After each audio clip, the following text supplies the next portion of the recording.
Also a proud sponsor of the Jim Thorson Show. Call Daktronics toll-free for all your scoreboard needs. 3M, pleased to be a part of the Brookings community. And TV Productions, taking pride in producing the Jim Thorson Show and other quality video productions. Welcome to this week's Jim Thorson Show. My name is Tom Maxwell, and the guy smiling next to me is South Dakota State University basketball coach Jim Thorson. Why is he smiling? The Jackrabbits played perhaps their best game of the year this week in beating Augustana 101-74. Well, that was a great outing for us, and just what we needed at this time of the year. We felt like we played well at Omaha and had started to put things together, and we really came out with the intensity for pretty much full 40 minutes tonight. Augustana came out the #1 ranked offensive team, but last in the league in defense, and you were really able to exploit their defense. Right. We're moving the ball well, and our players are running the cuts they need to. They threw a lot of defenses at us, and I think we responded very well to each one. Shot 60% plus for the field for the game, and maybe the first half of the game, maybe the best half you put together all year. I would say definitely against a team of the caliber of Augustana. You know, they got some fine players, and we just found a way. We were loose and up in the passing lanes like we talked about defensively. That really created a lot of offense for us, and everything clicked. Had to win, though, really, to keep pace with everybody else. A good weekend for USD, won twice again. St. Cloud and Mankato also a couple of wins. You need to keep pace. Right. You know, St. Cloud is the one in third place there. They just keep hanging in there and are in position to make some noise here. And USD, they keep finding a way to come up on a win trail there, and sometime we're going to have to find a way to get at them. Okay, let's check all the scores from this weekend in the North Central Conference.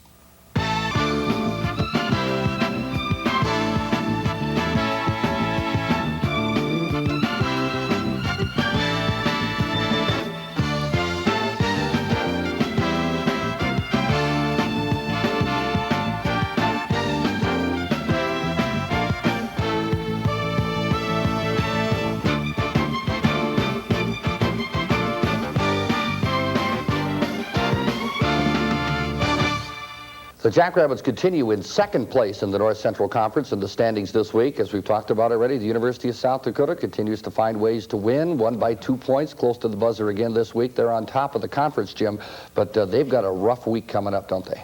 Well, they do. They have to head on the road right away on Tuesday up to St. Cloud, and everybody has a tough road, though, ahead, and it's going to come down to the last few weeks here, and every game's a must. I think they're on the road this coming weekend, too. Right. I think they go to Omaha and the Northern Colorado trip, which we found out is a tough one. It's going to be a very telling week in the conference all the way around. There's only 2 weekends left. Right. It's drawn to a close. Like I said, every game's a big one, and but USD has found the magic formula right now. They got a way to win, whether it's at home or on the road. As you look at the men's standings in the North Central Conference, things beginning to kind of spread out a little bit now as teams toward the bottoms try to jockey in and get a spot in that Elite Eight at the end of the year. Right. They are starting to separate out, and some teams like St. Cloud now are just hanging in there and still got the shot at the title. UND taking the split on the road. It goes to 6 losses here and drops them down a little bit, but they've got a chance because they're going to play us, I know, in a week, and have a chance to move up yet. On the women's side of things, North Dakota State continues to lead. They have 1 loss in league play. The Augustana women defeated South Dakota State, a very tough loss for the Lady Jackrabbits on Saturday night in Brookings, a final score of 70-67. A tough loss, but a hard-fought game against a very good Augustana basketball team. Right, you know, Augie jumped on them good at Sioux Falls Arena there, and Nancy had her girls prepared very well tonight, and they had their chances to win it and just couldn't get the shot to make it work. Augustana was led by Dana Nielsen, who had 17 points in the game. Jody Bergman led South Dakota State with 20 points. So there again, the women's standings in the North Central Conference very close at the top with North Dakota State, then UND and Augie.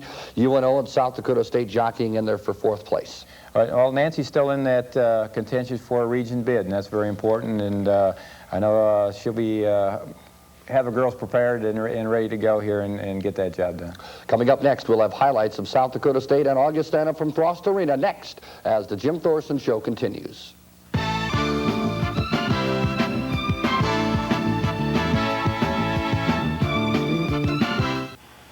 Experience academic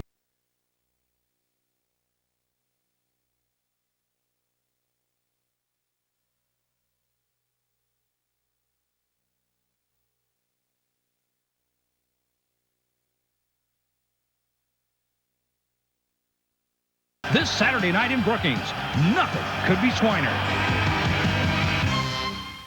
Well, Jim, I had one game to prepare for this week against Augustana, a team that you had seen before. What were you concerned about coming into the game? Well, the three-point shooting game of Garrow and Klein in particular, and then the inside game of Beckstrand, a very dangerous team and very difficult to defend with all the screening situations they set up for those three-point shooters. Well, the kids came out ready to play. However, in this ball game, as we go to the highlights, they jumped on Augustana right from the start of this contest. In fact, this was the first basket of the ball game right off the steal right away. Well, up on our toes in the passing lanes we talk about so much, and that defense sure seems to key our offensive output. What a sensational first half for Chris White. This was outstanding. Well, he was on, and he was definitely focused in there. He had his sights set, and everything was working good for him. Jason Garrow, the conference's leading scorer, in quite a little battle with Chris White, also had a good game. Well, it was kind of interesting to match up between the number 1 and 2 scorers there, and Chris came out on top tonight.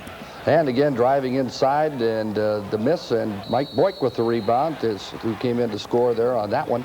Mike's a freshman, a very talented young player. He's going to be a great player in this league. Again, the defense keys the long pass up ahead to Chris White, who jams. He had 23 first-half points. Right, he had great shooting, and when you get those high-percentage shots like that, it's not too bad either. Again, the defense will key the break. And Ryan Notches gets a chance to jam one. Yeah, he's a great athlete, and he's been coming on now the last 2-3 games here, and he's getting back into form and really helping us out. 51-26 at halftime. You probably didn't dream you could have that big of a lead at halftime. What do you tell the troops? Well, it's the big question is, can we maintain that intensity level to stay up defensively and not let things get too ragtag in that second half, because they definitely had the threat and could come back very quickly with the three-point shots. You're willing to trade basket for basket in the second half in this situation. Right, and the big thing was to stay up defensively in particular. Came right back out and came right back after it in the second half of this ball game. Troy Bauman really had an outstanding second half, as good as White did in the first half. Yeah, he did. He got out on the break a few times, and they had to come back and press us a little bit, and he got loose for a number of points. Corey Vanderwoodering had 15 points. You just saw him score. Jason Garrow had 22 points. That's below his average. But now the Bauman breakaway barrage. He had several of these in the second half in a row, as you can tell. About 5 in a row here, and some of them pretty easy, and then a little finger roll in for the 2. Now my question is, he had all these breakaways and didn't dunk one, and now the tough one he dunks it on. Well, he thought, this is my last chance. I better make this one good, I think. Chris White did not stop scoring in the second half. He did end up with a game-high 31 points. And again, tremendous numbers, 10 of 14 from the field, 3 of 5 in three-point baskets. We had held Garrow, you just saw in the last shot, in check pretty well, and Beckstrand and so on, but Garrow still come back with the 22 points and put together a good night. And Mitch Lane's going to come up with the dunk. A nice thing about tonight, too, this game, everybody got a chance to play. Everybody played, and they had a chance to score and did their job for us. It's a great for us going into this next weekend. And then again, Chris Counts on the pass, and this one is the one that puts you over the 100-point mark twice this year. First time against Augie, 104 points and 101 points in this victory. Right. The defense again keyed to things. We got up in the passing lanes. We got a number of steals and rebounds. We closed out on them good and caused them to shoot a poorer percentage, and that all results in offense at the other end. Augustana had only 6 field goals in the entire first half. Our defense was real tough, and got that hand up, challenged every shot, and I think we got out on Garrow and Klein and those people, and made them put the ball on the floor and took away the three-point shot, and then we closed out on them good and really took them out of their offense. After the big 27-point win, it was a very happy Jackrabbit locker room. I don't think we did a lot of things different last game than we did this time when we met Augie. I think this game we're a little better prepared for the defense. When State plays Augie, it's always a high-scoring affair, and it's just the defense that's going to win the basketball games. And if you can stop the three-point threat and also Beckstrand inside, you're going to get the job done. We just thought we got a good start, and that set the tone, and they had to play catch-up. We never got into that type of game where, when physical played a big part. So, we just got off to a great, quick start, and that helped benefited us doing that. I think tonight our defensive pressure was picked up a little bit, especially in the first half, and we got out and were real aggressive and moving our feet a little bit better, and things worked out pretty well for us from there. Time to pick this week's 3M Player of the Week. Chris White this week, and he not only sparkled offensively, but defensively as well, too. Right, that's probably his best defensive effort. He drew the challenge of Jason Garrow and really held him in check. And how about his offensive numbers? 12 of 19 from the field, 4 of 6 from the three-point line. He had 4 rebounds, 4 steals, 4 assists, 31 total points. Just continues to have a wonderful season. Right, he not only is a scorer, but he can do so many other things on the floor for us. Chris White, this week's 3M Player of the Week.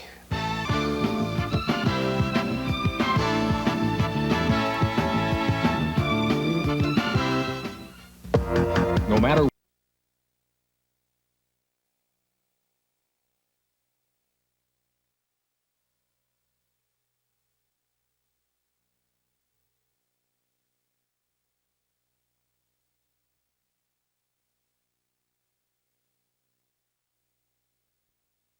but they're a very important part of the game of basketball. They are the referees. Ginger Thompson has this look behind the scenes at 2 game officials.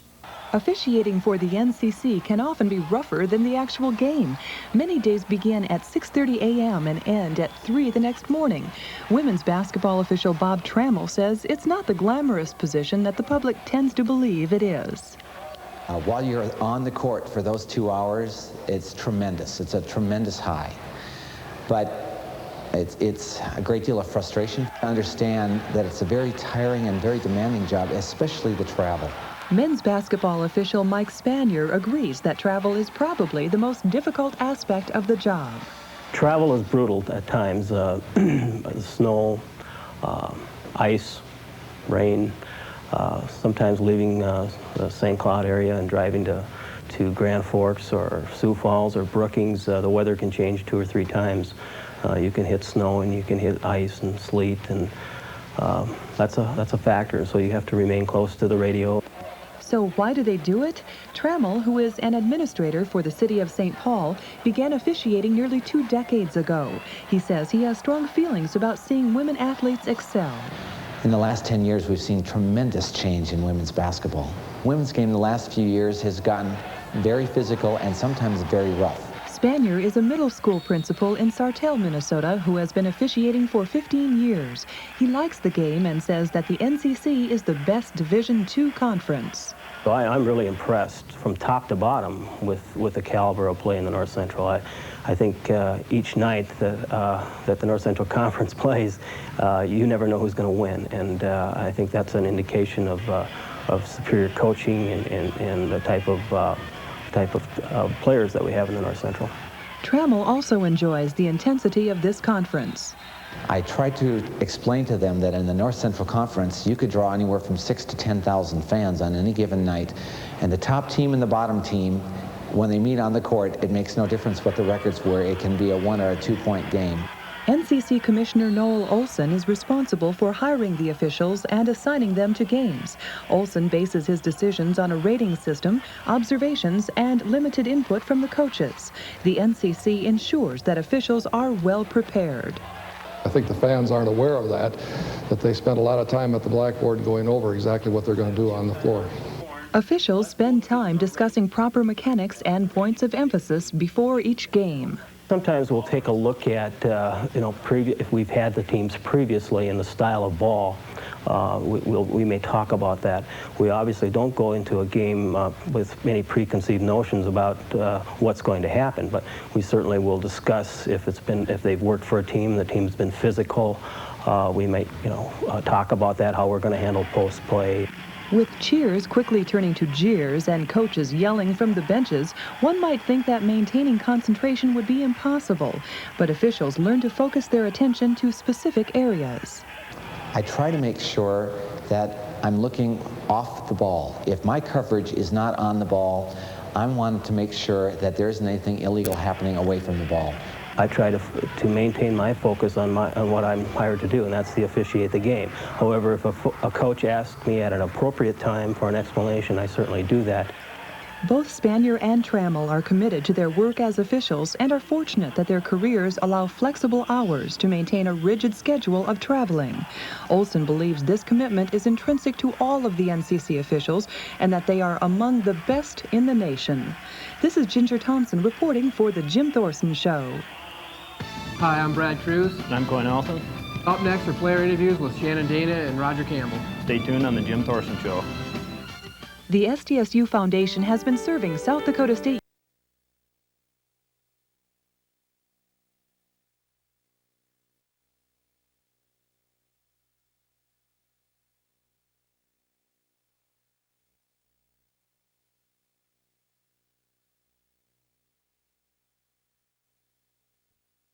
South Dakota State in rather different ways. First of all, Shannon Dana from Rapid City, Roger Campbell from Mission, South Dakota. Welcome to the program. Shannon, you came to South Dakota State a little more the conventional way, maybe out of Rapid City Central. How did you decide, did you know what you wanted to do in college when you came to South Dakota State? I had a pretty good idea what I was interested in, and you know, they had the program that I was looking at here, and so this looked, you know, I enjoyed the campus a lot when I came down, and that's why I'm here. Roger, you were actually recruited by Coach Thorson back when he was at Yankton College, right? Yes, that was in 1984 when he recruited me. And then after that, you took a little detour before coming back to college. Yeah, slightly. 4-year enlistment in the Marine Corps. During that period of time, was the plan to come back to school eventually? Well, the plan to come back was always there. The plan to come to South Dakota State wasn't. I mean, he wasn't named coach until later on, and he dropped me a few lines while I was in the service, and he wanted me to pursue the degree. He said, why not South Dakota State? And after I got out, I agreed, you know, and come up here. Did you get a chance to play some basketball when you were in the Marine Corps? Very little. The occupation I had called for a watch schedule, and there was no set schedule to do anything like with your free time, because it was all, you know, the times you worked varied. Mm-hmm. Shannon, you came from Rapid City Central, as you mentioned. You're getting a little bit more playing time now with the Jackrabbits. I'm curious, when you were just getting used to the system, did you watch the other players, and who do you like to watch when you're on the bench from South Dakota State's team? Well, I think I like to watch the same person that everyone does, and that's Chris White. You know, plays guard, and he's, you know, a real fun player to watch. When I got here, there was Tony Matthews and Anthony Tucker, and they were both excellent point guards too, and they helped me along the way. Good, a couple of pretty good guys to learn from. Yeah, they were both real good guys, and they were real nice about it too. Roger's a sociology major. You're a junior right now. What would you like to do when you're done with South Dakota State? Well, I think I'd just like to put my degree to use in any type of a business-related field, as far as management and, you know, employees go, I should say. And you're a pre-dentistry major, I would understand, and it's going to be rather difficult juggling all the classes. It's going to be rather difficult to put both together, I would think. Well, sometimes it seems that way, but, you know, it's definitely something that a person can do, and you just have to try to keep on top of things a little bit. And your father's a dentist, is that right? Yeah, my father's a dentist, and I've got an older brother that's in dental school right now too. So you could have a whole dental clinic full of Danas, huh? It looks that way, yeah. That'd be great. Best of luck in the future to both of you guys, to Shannon and also to Roger. Thanks for being on the program this week. Well, as we've talked about, certainly juggling practice, classes can be a very difficult thing to do if you're a student. Can rather be time-consuming. And here's a look at how professors and athletes handled that rather tricky situation. Mari Larson takes a look. Studying, going to classes, and maintaining grades is a demanding schedule for any college student. But coupled with athletics, it can be twice as tough. Senior Jeff Boer is an all-academic, majoring in athletic training and pre-physical therapy. He says that scheduling equal time between studies and athletics can be difficult, but not impossible. Balance can come through sacrifices, and you might have to sacrifice some social time, or going out with your friends, or going to a movie, and taking that time and putting it into academics. Dean of Engineering Dwayne Sanders says professors are willing to work with the athletes to achieve their academic goals. Usually we try as hard as we can to adjust our students' schedules such that they can meet practices. However, in some cases we can't juggle our laboratories.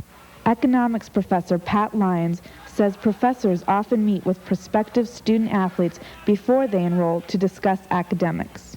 When a potential athlete comes on campus, the coach involved will line up one of us to talk to them about the academic program.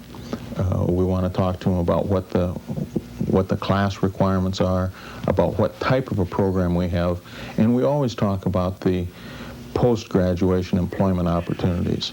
Because athletes must learn time management, Sander believes that they develop special qualities as students that will lead to many postgraduate opportunities.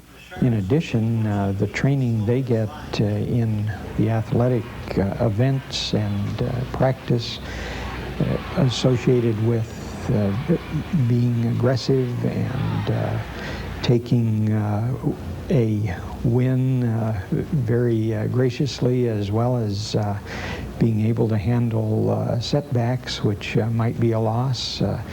Those things that they learn there can be utilized when they go out into the workforce. Both Lyons and Sander agree that SDSU emphasizes to athletes that academics comes first and encourages them to be the best students as well as the best athletes they can be. I'm Mari Larson reporting for the Jim Thorson Show. Well, Jim, I know that you stress, especially at the Division II level, how important the academics are. Well, they're very important, and we're very proud of the academic tradition at South Dakota State, and it makes recruiting very easy in that respect. Well, we talked about the pivotal week this week in the North Central Conference. This is going to be a very important week for a lot of teams. It is. Each of these games now are all critical, either to get into that Elite Eight for that final playoff tournament or in the race for the title. Let's check all this weekend's games coming up in the North Central Conference.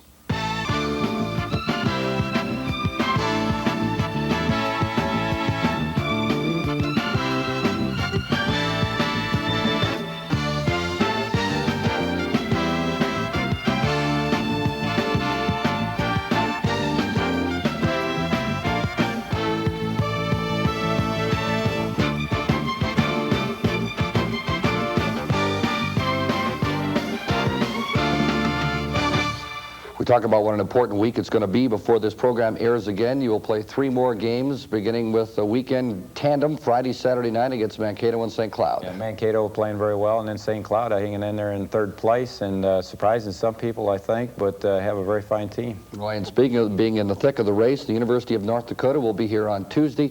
You've got some very important games coming up. Well, we're squeezing those 5 games in about 7-8 days there, and all of them very important to us. And kind of a tendency maybe to look ahead to